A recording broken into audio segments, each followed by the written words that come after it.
So the elements which constitute the beauty of soul, the first of them is knowledge. So we read it last time, but let's read it again. Ama kuvvet ilm bidan zirki mekhan. Ki nikoyi ve bidan had باشد که به آسانی راست از دروغ باز داند اندر گفتارها و نیکو از زشت باز داند اندر کردارها و حق از باطل باز داند اندر اعتقادها.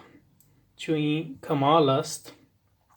کمال حاصل شد دل آدمی را از آنجا که حکمت پدید آید که سر همه سعادت هاست. چنانکه حق تعالی عز و جل گفته است ومن یؤت الحکمت فقد اوتی خیرا کثیرا. Okay. So knowledge, by knowledge he said we mean zeriki. Now zeriki doesn't have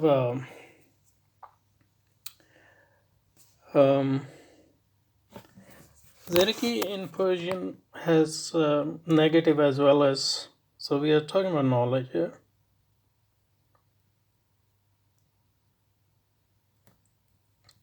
First he sort of define knowledge, what he means by knowledge. And you see, by knowledge we mean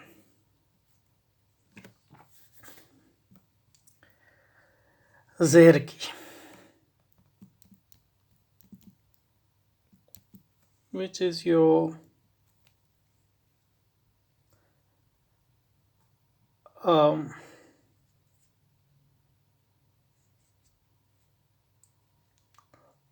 or say cleverness. So that's a bit negative. So it is used in negative sense as well. But positively speaking, it basically means sharpness of mind,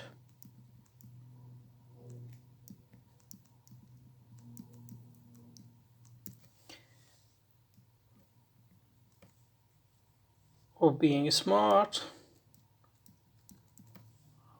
So basically it's your mental power.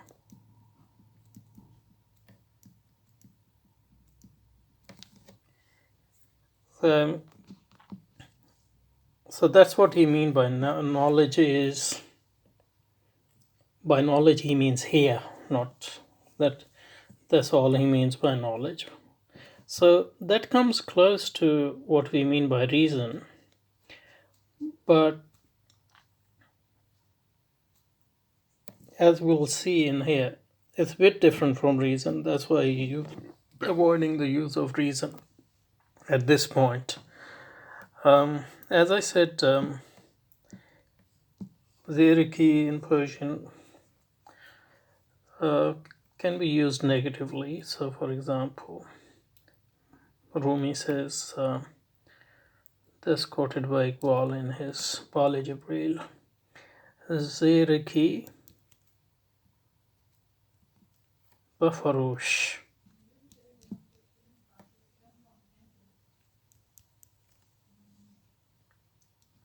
wa hairani bakhar.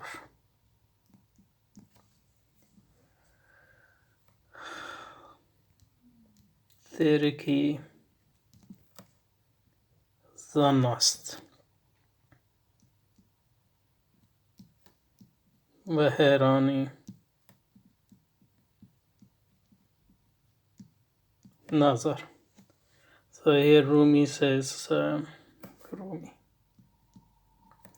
zeriki cleverness. Says sell cleverness. It's of no use to you. Hairani wonder. And Bakhar buy. Sell cleverness because it is of no use, but buy wonder. So wonder, because zeriki cleverness is based on basically speculation. It's not based on real knowledge. On the other hand, wonder leads to vision of the reality.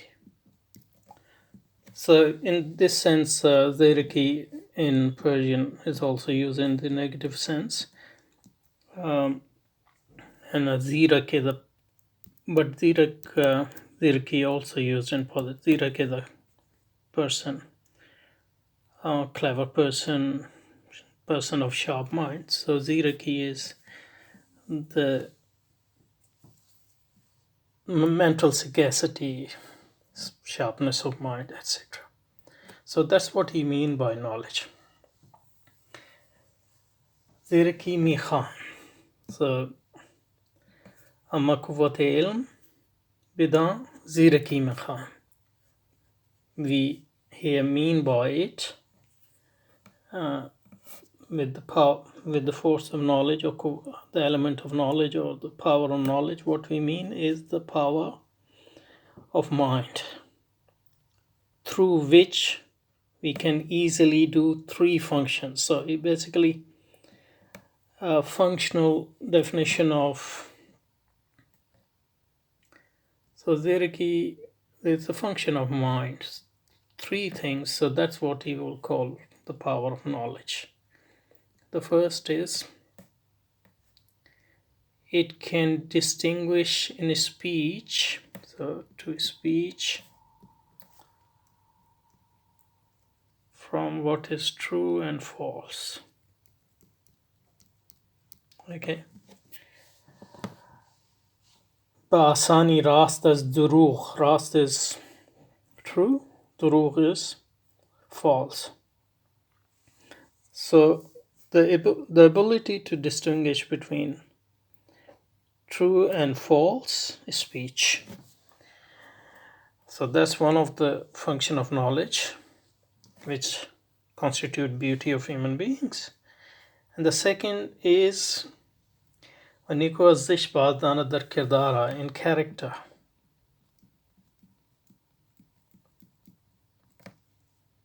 Can distinguish between good and bad. So it can know what is good character, what is bad characters.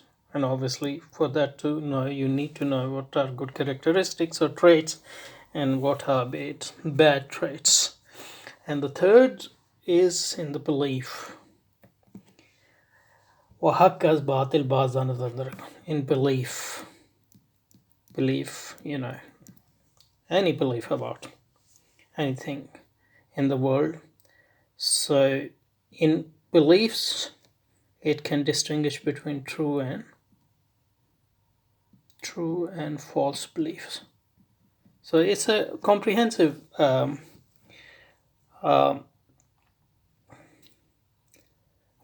view of knowledge.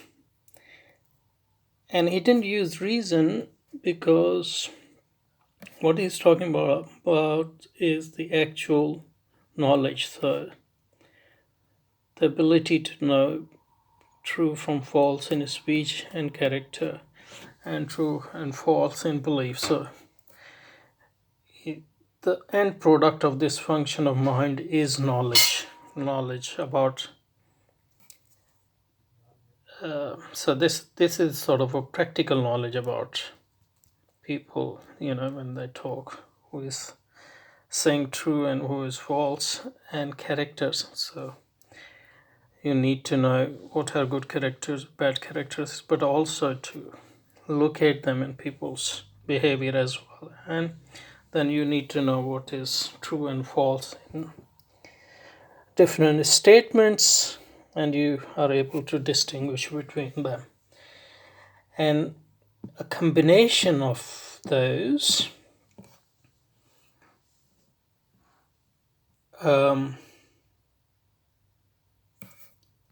so اما قوة علم بدان زیر کی میخوام که نیکوی و بداهت باشد که با آسانی. So easily can distinguish between good from bad in speech, گفتارها, and good and bad in the character, کردارها, و حق از باطل, true and false in اعتقادها, in beliefs, چون این کمال حاصل شد دل آدمی را. when a human being achieves excellence in these three functions, then az anja ke hikmat padidayat ke sare hame saadat hai, then you get the, so when you have excellence,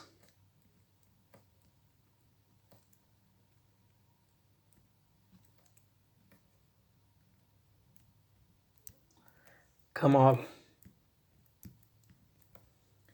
in all these things, in all these three functions which we just mentioned, then you get wisdom, the level of wisdom. That's when you acquire wisdom. Al-Hikmah. And he quotes the Quranic verse here in which God says that whoever is given wisdom, whoever is given wisdom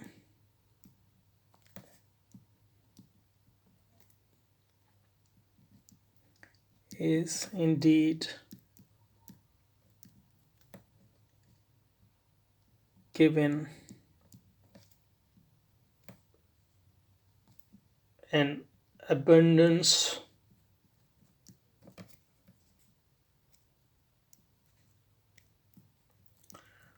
of good.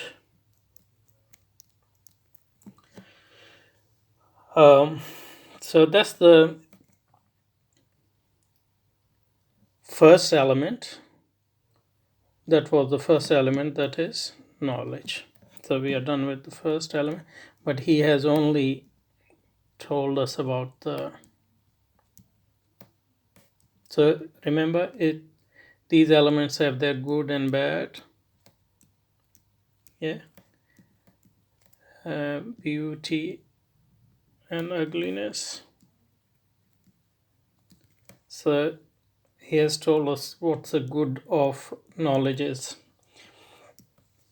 and before doing that he moves on to the good of the second element. So let's go with him. So he used khashm and here ghazab, so that's what he mean by khashm, anger. So but as I said, he means all the emotions really.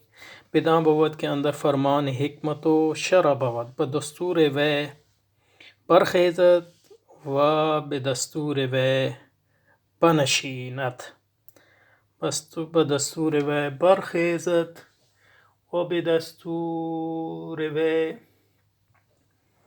benashinat. And so the good of emotions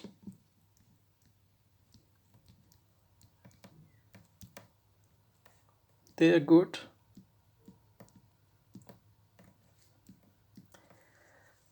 That emotions are guided by, here he says shara, which is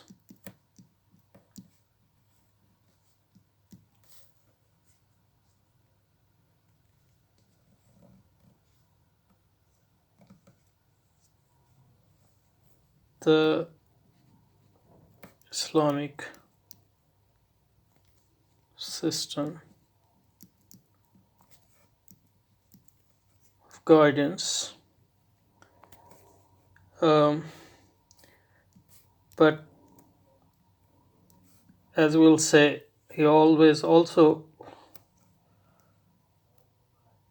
mentions reason or aql, because shara and aql go side by side in Ghazali and in Islamic usul fiqh as well, because you can't understand shara without reason. And in fact Ghazali defined reason and revelation as very related, because he said that reason is a revelation from inside and revelation is reason from outside, that it is coming from God.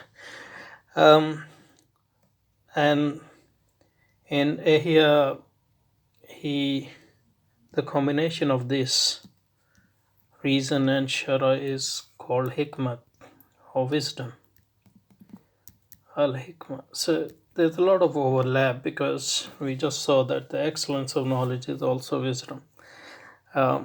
So what is the goodness of emotions? That they are guided by reason and the Islamic system of guidance, which is called shara. In the sense that if these two guides tell these emotions to go up, they go up. So bidasturi barkhizat goes up, wa bidasturi binishida. Dasturi mean injunction or command. In modern Persian and Urdu at least, dastur mean constitution as well.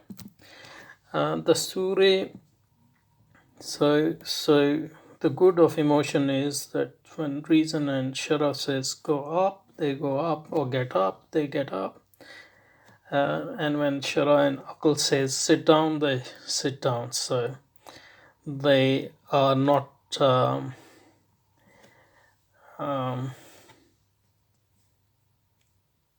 free of guidance, or they're on a high horse, but they are guided by two strong guides, which is your reason and your emotions, your shara, or the Islamic guidance system of Islamic guidance. Now, the last thing, the desire. So, ونیکوی قوت شهوت بدین بود که سرکش نبود و به دستور شرع عقل. See, here the shara aql came back. So it's all, whenever he and in here he said shara and aql mean hikmah. So it applies to all of this. For nikoi kuvat shahwat, the good of the power of lust or power of desire is that it shouldn't be excessive, or it shouldn't be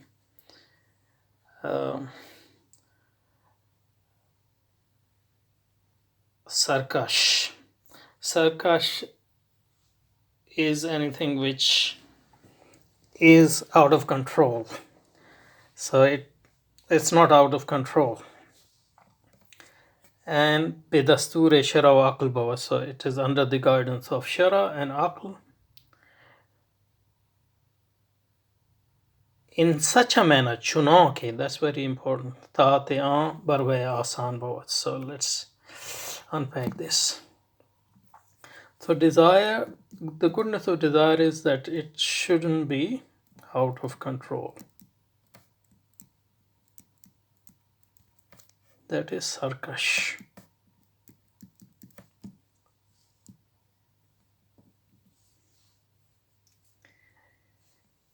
And in order to do what they need to do is to follow the guidance of reason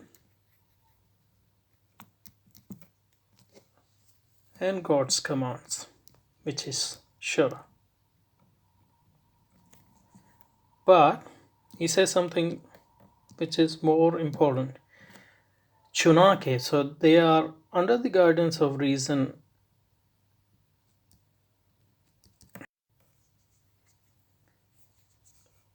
just keep dropping. And shara, Islam guidance. So desire should be the under of their guide, but more important that chunake, the manner of this guidance, the manner, that it become natural or easy, asan. So the objective is the beauty of desire is that for it becomes natural to our desires to follow reason and to follow Islamic guidance. And the whole purpose of the system of training in Islam, which some people call tasawwuf, tasawwuf, tasawwuf.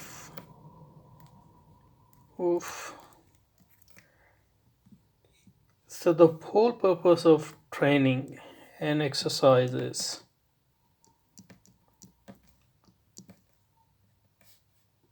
theoretical exercises, practical exercises, is that so that because of this training, it becomes natural for our desires, natural and easy for our desire to follow the guidance of two element reason, aql, and shar.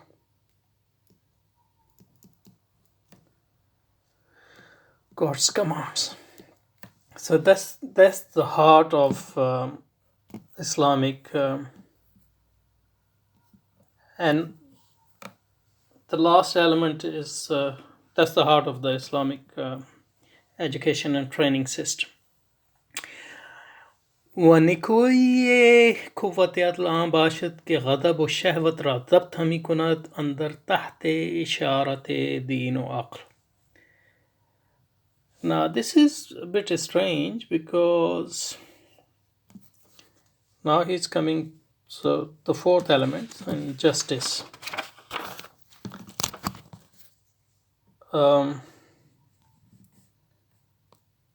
Justice, adl, and its good is that غضب و شهوت را ضبط همی کند اندر تحت اشارت. So justice, the power of justice is, or the good of justice is, so that emotions and desires are under the control of reason and shar. But this is just repeating because that he has already said in the case of when he individually defined the good of emotion and good of desire. So it's basically repetition. And it also goes against what he said before, that the justice among these, so the power of justice among these three, that is knowledge, emotion and desire. So this is basically not enough for us to understand here, at least. So I was looking at the here, and in here there is a bit of detail, and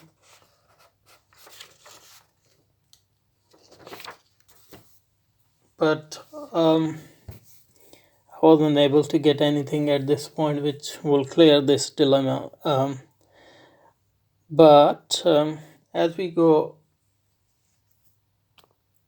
and do the rest of the section, it will become clear, and I will try to see a bit more in here where there's a much more detail of what the actual function of justice is. Just to finish this, I think we'll finish this soon because it's already gone longer than I estimated. One thing, the Plato's conception of three parts of soul and reason and emotion and desire is here. So probably he got it from Ibn Sina and Farabi, and he's using it, but he's using it as a tool, conceptual tool to explain something which is not Platonic but through and through Islamic. So I'll get back to Plato's connection when we finish this section. Another thing which I want to give you heads up is Aristotle's. So there's Aristotle's influence as well, in the sense that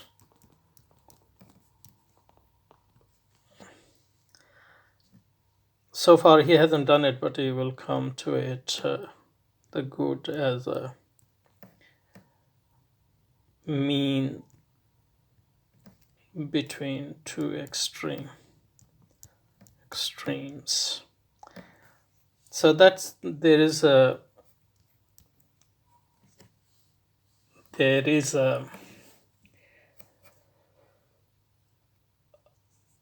evidence of Aristotle's influence as well in what will come in this section. But again, he uses those conceptual tools in order to explain something which is very different from Aristotle, and I'll make these points clear as we go on to finish this section. So I'll stop here and we'll start next time with ومثل غضب چون سگ شکاری است, and we'll finish this. Okay, thank you.